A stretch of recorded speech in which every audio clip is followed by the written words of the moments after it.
Hello one and all, आप सभी का इस लेक्चर में स्वागत है। डियर स्टूडेंट्स, पिछले वीडियो में हमने पर्टिकुलर इंटीग्रल यानी कि पीआई निकालने के लिए तीन केसेस को डिस्कस किया था। फर्स्ट था हमारा e to the power x, second sin x और cos x, और तीसरा जो केस था वो था x to the power m। आज जो केस हम स्टडी करने वाले हैं वो केस फोर्थ है और केस फिफ्थ है। तो आइए स्टार्ट करते हैं। केस फोर्थ क्या है? यदि function e to the power ax into V के फॉर्म में हो। अभी तक हमने सिंगल फंक्शन को स्टडी किया था, पर आज जो फंक्शन स्टडी करने वाले हैं वो प्रोडक्ट के फॉर्म में रहेगा, यानी कि दो फंक्शन के प्रोडक्ट में है। e to the power ax into V, मतलब यहाँ पर हमारा जो फंक्शन है e to the power x ये फिक्स्ड रहेगा, इसमें कोई चेंजेस नहीं होगा, लेकिन यहाँ पर v कोई x का फलन होगा या x का फंक्शन होगा। ठीक, तो आइए बात करते हैं इसका जो फॉर्मूला है वो किस तरीके से हो जाएगा, इसको कैसे फाइंड आउट किया जाता है। पी को 1/fd इंटू क्यू, ये हमारा एज यूजुअल फॉर्मूला है, और q की जगह हम क्या कंसीडर कर रहे हैं, e to the power ax into V. ठीक है, अब जब भी हमको इस पैटर्न का फंक्शन मिल जाएगा, हमको इस तरीके से उसको सिंप्लीफाई करना है।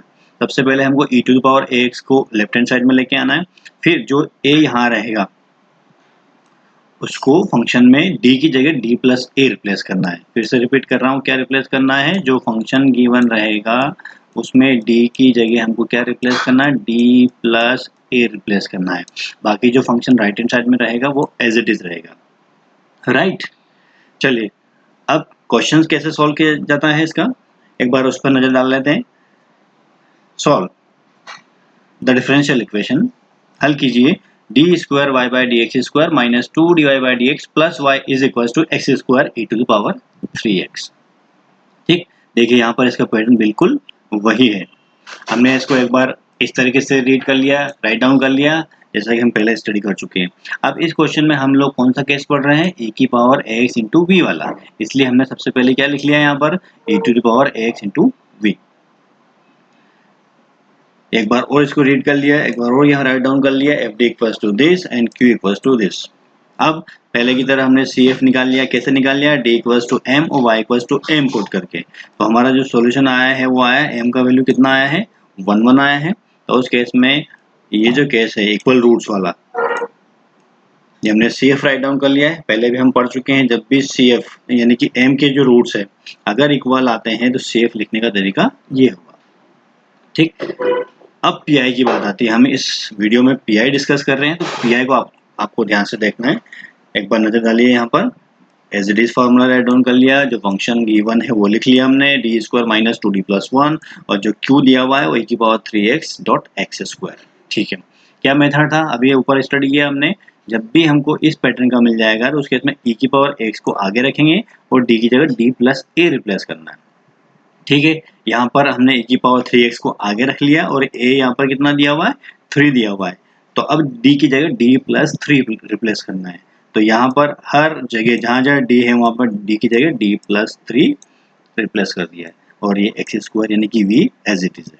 इसको सिंप्लीफाई कर लिया हमने, तो ये इक्वेशन आया, और सिंप्लीफाई किया तो कितना आया, D square plus 4d plus 4, और सिंप्लीफाई किया तो कितना आया, d प्लस 2 का whole square into X square. अब हमारे पास जो पैटर्न बच गया है वो ये वाला बच गया है, दैट मीन्स ये केस थर्ड है हमारा। पिछले वीडियो में हमने पीआई निकालने के लिए जो तरीका सीखा था X to the power M के लिए, यहाँ ये अप्लाई होगा। ठीक है, उसमें क्या किया था, क्या समझा था उसमें, यहाँ पर नीचे हमको 1 लेकर आना है। ठीक है, तो हमने 2 कॉमन ले लिया, यहाँ से 2 कॉमन ले लिया, मतलब यहाँ पे स्क्वायर दिया हुआ है तो 2 कॉमन लेंगे तो टोटल 4 बार आएगा। फिर डी की 2 की जगह कितना हो जाएगा, 1 हो जाएगा, प्लस और डी बाय 2, क्योंकि 2 कॉमन लिया है तो इसका स्क्वायर, और बाकी जो फंक्शन था वो एज इट इज। ठीक, और सिंप्लीफाई किया, इस 1 प्लस डी बाई 2 का स्क्वायर को ऊपर ले गए हम लोग, तो क्या मिला हमको, 1 प्लस डी बाई 2 का ऑल पावर माइनस 2। ठीक है, अब कल भी हमने एक सीरीज स्टडी किया था, यहाँ पर 1 प्लस एक्स की पावर माइनस 2, वो कितनी आती है, 1 plus 1 minus 2x plus 3x square, इस तरीके से। तो यहाँ पर x कितना दिया हुआ है, d बाई 2 दिया हुआ है, तो 1 minus 2x d by 2 plus 3x square, तो x d बाई 2 है तो इसका स्क्वायर करेंगे कितना आएगा, d square by 4 and so on. Bracket बंद किया और जो एज इट इज है एक्स स्क्वायर उसको राइट डाउन कर लिया। ठीक, अब एक्स स्क्वायर का मल्टीप्लाई पूरे इक्वेशन में अंदर कर दिया हमने, तो इस तरीके से हो गया। अब डी का मतलब मैं बता चुका हूँ आप लोगों को, एक बार डिफरेंशिएशन, डी स्क्वायर का मतलब भी बता चुका हूँ, 2 बार डिफरेंशिएशन। हमने एक बार 2 बार डिफरेंशिएशन किया तो ये मिल गया हमको। That means P I is equal to this. और जो लास्ट सोल्यूशन होता है, जो रिक्वायर्ड सोल्यूशन होता है, वो क्या होता है, C F plus P I से मिलके जो बना होता है उसको रिक्वायर्ड सोल्यूशन बोलते हैं। तो this is the solution C F plus P I, right. ये कुछ एग्जांपल्स है, आप इनको सिंप्लीफाई कर सकते हैं। एक और एग्जांपल हमने यहाँ पे लिया है, हल कीजिए D square minus 2d plus 5y equals to e की power 2x into sine x. देखो ये क्वेश्चन भी उसी पैटर्न का है, e की पावर x इंटू वी। इस बार यहाँ पर v क्या दिया हुआ है, साइन एक्स दिया हुआ है, ठीक है। बाकी चीजें एज इट इज है, हमने उसको वैसे ही राउट डाउन कर लिया है, सारा समीकरण निकाल लिया है, सिंप्लीफाई किया है, इमेजिनरी रूट आया है तो उसका हमने CF निकाल लिया है। ठीक, अब बात करते हैं PI की। एक बार और देख लेते हैं, FD का मान यहाँ रख दिया, e की पावर x इंटू वी यहाँ रख दिया। फिर से वही डिस्कस करना, e की पावर x को आगे रखना है, पर यहाँ पर इस बार a क्या आ गया है, 2 आ गया है। ठीक, तो जहां जहां d है वहां पर d प्लस 2 रिप्लेस करना है, तो d की जगह d प्लस 2 रिप्लेस कर दिया, बाकी v एज इट इज है। ठीक है, इसको सिंप्लीफाई किया हमने तो यहाँ पर क्या आ गया, ये इक्वेशन मिल गया, और सिंप्लीफाई किया तो ये आ गया D square plus 2d plus 5, और यहाँ पर कितना है, साइन एक्स। अब यहाँ पर हमको देखना है साइन एक्स अगर दिया है तो उसका पैटर्न हम केस सेकंड में स्टडी कर चुके हैं पिछले वीडियो में। ठीक है, तो साइन एक्स वाले में क्या करते हैं हम लोग, जहाँ डी स्क्वायर होता है, जहाँ डी स्क्वायर होता है वहां पर माइनस ए स्क्वायर रिप्लेस करते हैं, और यहाँ पर ए कितना दिया हुआ है, 1 दिया हुआ है, तो यहाँ पर -1 का स्क्वायर रिप्लेस करेंगे, बाकी चीजें as it is. Sine x as it is, इसको और सिंप्लीफाई किया है, ये भी एज इट इज। ठीक, अब यहाँ पर नीचे क्या मिल गया हमको, 2d प्लस 4। अब यहाँ फंक्शन जो है वो क्या है, साइन एक्स दिया हुआ है, लेकिन साइन एक्स के लिए हमको अगर कुछ रिप्लेस करना होता है तो हम लोग डी स्क्वायर की जगह रिप्लेस करते हैं। ठीक, तो यहाँ पर डी स्क्वायर बनाने के लिए पहले हमने यहाँ पे 2 कॉमन ले लिया, तो अंदर बचा d प्लस 2। अब नीचे डी स्क्वायर बनाने के लिए हमने रेशनलाइजेशन कर दिया है, हर का परिमीकरण कर दिया है, यानी कि d-2 का मल्टीप्लाई ऊपर और नीचे कर दिया है। ठीक है, सिंप्लीफाई किया तो नीचे कितना आ गया, अब डी स्क्वायर माइनस 4 आ गया। ठीक है, हम साइन वाले केस में आप इसको अप्लाई कर सकते हैं। यहाँ पे ए कितना दिया है, 1 दिया है, तो 1 की जगह डी स्क्वायर की जगह -1 स्क्वायर रिप्लेस कर दिया, सिंप्लीफाई किया तो ये चीज आई है, नीचे आ गया e की पावर 2x माइनस 1/10, क्योंकि यहाँ -5 हो जाएगा, 5 इंटू 2 10, बाकी ये एज इट इज है। फिर साइन एक्स का मल्टीप्लाई अंदर कर लिया यहाँ पर, तो ये मिल गया d sine x 2 sine x. D का मतलब मैं डिस्कस कर चुका हूँ एक बार डिफरेंशिएशन, तो साइन एक्स का कितना हो जाएगा, cos x हो जाएगा, बाकी ये एज इट इज। तो हमको हमारा पी आई इस तरीके से मिल जाता है। That means last solution C F plus P I once again, तो this is the solution of that particular differential equation. ठीक है, अब एक और केस जो है हमारा वो डिस्कस करने वाले हैं, वो है केस फिफ्थ, पांचवा जो केस है हमारा वो क्या है, उसका पैटर्न क्या है, वो है x इंटू वी, यानी कि इसमें x फिक्स रहेगा और v को भी फंक्शन, चाहे वो साइन x वाला हो चाहे एक्स स्क्वायर वाला हो, लेकिन जो पहचान है उसकी क्या है, वो x वाली, x इंटू वी। ठीक है, इसको इस फंक्शन के लिए कैसे हम पी आई निकालते हैं, ये वही फार्मूला है, ये हमने q का मान यहाँ रिप्लेस कर दिया। अब ये है मेन फार्मूला जो अब x इंटू वी में हमको अप्लाई करेंगे। क्या करेंगे, x को आगे रखेंगे, 1/fd into v as it is रखेंगे, फिर माइनस करेंगे, और माइनस के बाद उस फंक्शन का एक बार डिफरेंशिएशन करेंगे, और जो मेन फंक्शन है उसका होल स्क्वायर करेंगे और इंटू वी रखेंगे। ये है तरीका जब x इंटू वी वाला फंक्शन हमारे डिफरेंशियल इक्वेशन के राइट हैंड साइड में आ जाए तब, राइट। चलिए इसका एग्जांपल कैसे सॉल्व किया जाता है एक बार नजर डालें यहाँ पर। Solve this equation D square minus 2d plus 1 y equals to x sine x। ठीक, एक बार राइट डाउन कर लिया, एफ डी का मान राइट डाउन कर लिया, x equals to sine x लिख दिया यहाँ पर, x साइन x। समीकरण वैसे ही निकाली, सहायक समीकरण, that means auxiliary equation, simplify किया, रूट निकाले, CF निकाला। ठीक, अब आती है पी आई की, तो पी आई के लिए बात कर रहे हैं हम लोग, x into sine x, Q का मान यहाँ रख दिया, जो फंक्शन था वो एज इट इज, x को आगे रखा, फंक्शन एज इट इज रखा, v as it is, minus देखो एक बार डिफरेंशिएट करना था इसको, तो कितना आएगा इसका डिफरेंशिएशन, 2d माइनस 2, तो 2d माइनस 2, और बाकी पूरे फंक्शन का स्क्वायर, तो बाकी पूरे फंक्शन का स्क्वायर, और साइन x, और सिंप्लीफाई किया। अब ये फिर से वही आ गया, यहाँ पर पैटर्न कौन सा है, साइन एक्स वाला। तो साइन एक्स वाले में क्या करते हैं हम लोग, डी स्क्वायर की जगह माइनस ए स्क्वायर रिप्लेस करते हैं। ए कितना दिया हुआ है यहाँ पर, 1 दिया हुआ है, तो ये -1 का स्क्वायर रिप्लेस कर दिया, सिंप्लीफाई कर लिया। यहाँ पर भी ऐसे ही है, -1 का स्क्वायर रिप्लेस कर दिया और सिंप्लीफाई किया तो ये और ये टर्म मिल गए, ठीक है।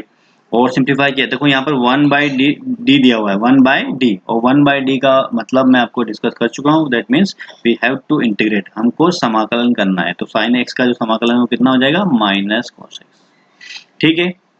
यहाँ पर पहले इसका मल्टीप्लाई कर लो आप, तो पूरा मल्टीप्लाई कर दिया। अगली स्टेप में इसका एक बार डिफरेंशिएशन कर दिया तो हमको ये मिल गया। लेकिन यहाँ पर 1/d² मिल रहा है हमको। हाँ, यहाँ पर क्या किया, 1/-1/4d² का अंदर मल्टीप्लाई कर दिया तो हमको ये इक्वेशन मिल गई, ठीक है। फर्स्ट टर्म में कोई छेड़छाड़ नहीं, एज इट इज।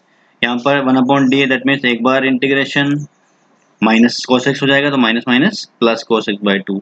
यहाँ पर 2 बार इंटीग्रेशन करना है, तो एक बार तो कितना हो जाएगा, माइनस cos x, और cos x का फिर से करेंगे तो sin x। तो हमको क्या मिलेगा यहाँ पर, minus sin x/2। That means हमको जो पी मिला है वो ये मिला है। In the last once again y equals to C plus P, right. अब बात आती है डिफरेंट टाइप के क्वेश्चंस की, यानी कि हम 5 मेथड डिस्कस कर चुके हैं, e⁻x, cos x या sin x, x⁻m, और चौथा केस हमारा क्या डिस्कस किया हमने, e⁻x/v, चौथा क्या डिस्कस किया है, x/v। लेकिन ये क्वेश्चन ऐसा है जिसमें कोई भी मेथड एप्लीकेबल नहीं है। ये बहुत इंपॉर्टेंट क्वेश्चन है, इसको ध्यान से देखिएगा, डिफरेंट क्वेश्चन है, विशेष क्वेश्चन, ठीक। चलिए, बाकी चीजें सारी एज इट इज है। एफ डी निकाल लिया, क्यू निकाल लिया, सहायक समीकरण निकाल ली, सी एफ निकाल लिया हमने, सी एफ लिखने का तरीका ये यहाँ डिस्कस कर लिया है। अब यहाँ पे थोड़ा ध्यान दो, सी एफ निकालने के लिए यहाँ पे 2 रूट आए हैं, 4 रूट है, एक्चुअली 4 रूट हैं, पर 2 बार रिपीटेड है, ठीक है। तो देखो, C1 cos x plus C2 sin x एक बार पूरा रूट हो गया, और ये रिपीटेड इसलिए हमने क्या लगा दिया यहाँ पर, x लगा दिया साथ में, और C3 cos x plus C4 sin x, ठीक। ये हम पहले भी डिस्कस कर चुके हैं। हम आगे बात करते हैं पी के बारे में, जो बहुत ही इंपॉर्टेंट है, बहुत ही महत्वपूर्ण है। फॉर्मूला वही है, एफ डी वही लिख दिया, फंक्शन भी वही लिख दिया। अब यहाँ पे थोड़ी सी ध्यान देने वाली बात है कि ये पैटर्न तो हमने किसी भी मेथड में नहीं डिस्कस किया है, तो हमको इसको डिस्कस करने के लिए अब क्या करना पड़ेगा, क्या कैसे इसको सोल्व करना है, ठीक है। अब आपको एक चीज पता होगा, आपने पढ़ रखी होगी, you have been studied, e⁻i θ is equals to cos θ plus i sin θ। e⁻i θ is equals to क्या होता है, cos θ प्लस i sin θ। आपको ये भी पता होगा कि ये जो पार्ट है कौन सा पार्ट होता है, ये वास्तविक यानी कि रियल पार्ट होता है, और ये काल्पनिक यानी कि इमेजिनरी पार्ट होता है। पता है सबको, सबको पता है, ठीक है। तो हमारे पास जो इसमें दिया हुआ है, क्या दिया हुआ है, cos x दिया हुआ है। cos x मतलब रियल पार्ट दिया हुआ है, यहाँ लिख देता हूं एक बार में। cos x का मतलब क्या है, ये रियल पार्ट दिया हुआ, और ये जो पार्ट दिया हुआ कौन सा पार्ट दिया हुआ है, इमेजिनरी पार्ट दिया है। हमको फिलहाल हमारे क्वेश्चन में जो दिया है वो रियल पार्ट दिया हुआ है, ठीक है। तो cos x की बात करेंगे, तो रियल पार्ट किसका है, ये इसका रियल पार्ट है, ठीक है। cos थीटा जो है e⁻i θ का रियल पार्ट है। तो यहाँ पर भी नीचे हम लोग क्या लिखेंगे, बाकी चीजें एज इट इज है, x² भी एज इट इज है। अब यहाँ पर लिख दिया हमने e⁻x का वास्तविक भाग यानी कि रियल पार्ट। तो e⁻ix का रियल पार्ट क्या आएगा, इसमें अगर cos थीटा है तो यहाँ पर cos x आएगा, क्योंकि यहाँ x का वेरिएबल दिया हुआ, x वेरिएबल दिया हुआ है, ठीक है। एक बार और देख लो, यहाँ पर e⁻i θ दिया हुआ है, दैट मीन्स यहाँ पर cos theta plus sin theta ये होता है, cos थीटा रियल पार्ट होता है और sin थीटा इमेजिनरी पार्ट होता है। तो cos थीटा किसका रियल पार्ट है, e⁻i θ का। तो हमने यहाँ पर यही लिखा है कि e⁻ix का जो वास्तविक भाग है, रियल पार्ट है, वो कौन सा है, cos x है। बस, इसके बाद हम लोग इसको कर लेंगे। अब देखो मेथड कौन सी हो जाएगी, ये वाली। अब इस वाले पार्ट को भूल जाओ फिलहाल, अभी इसको आखिरी में देखेंगे हम लोग, का वास्तविक भाग या रियल पार्ट, इसको भूल जाओ। अब ये जो मेथड आ गई हमारी, ये देखो फोर्थ केस आ गया है, e⁻ax/v, इसको आगे रख लेंगे अपन, e⁻ax/v।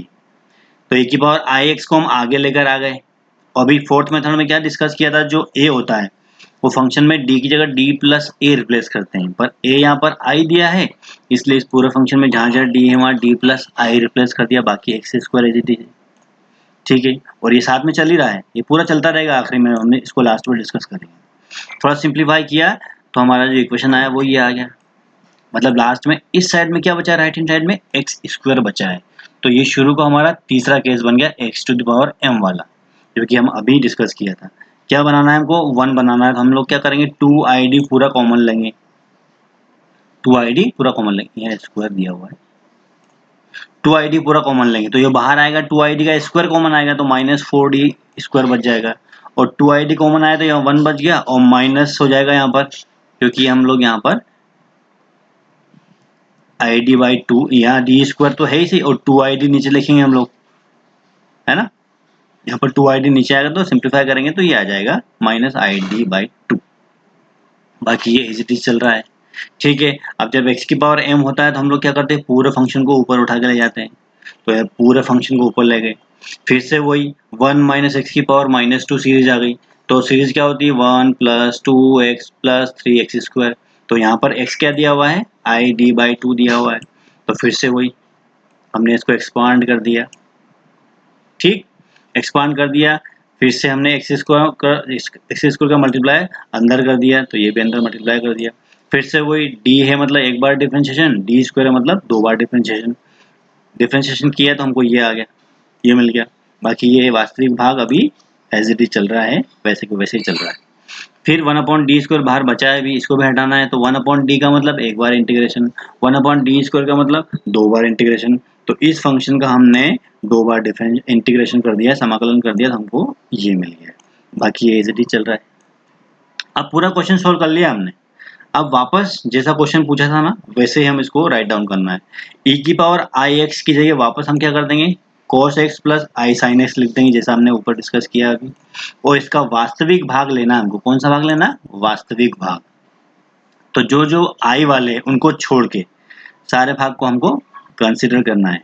ठीक है, तो पहले एक बार सबका मल्टीप्लाई कर दिया, तो इस पूरे का मल्टीप्लाई अंदर किया तो ये पूरी इक्वेशन हमको मिल गई है, और इस इधर क्या चल रहा है, वास्तविक भाग चल रहा है, रियल पार्ट चल रहा है।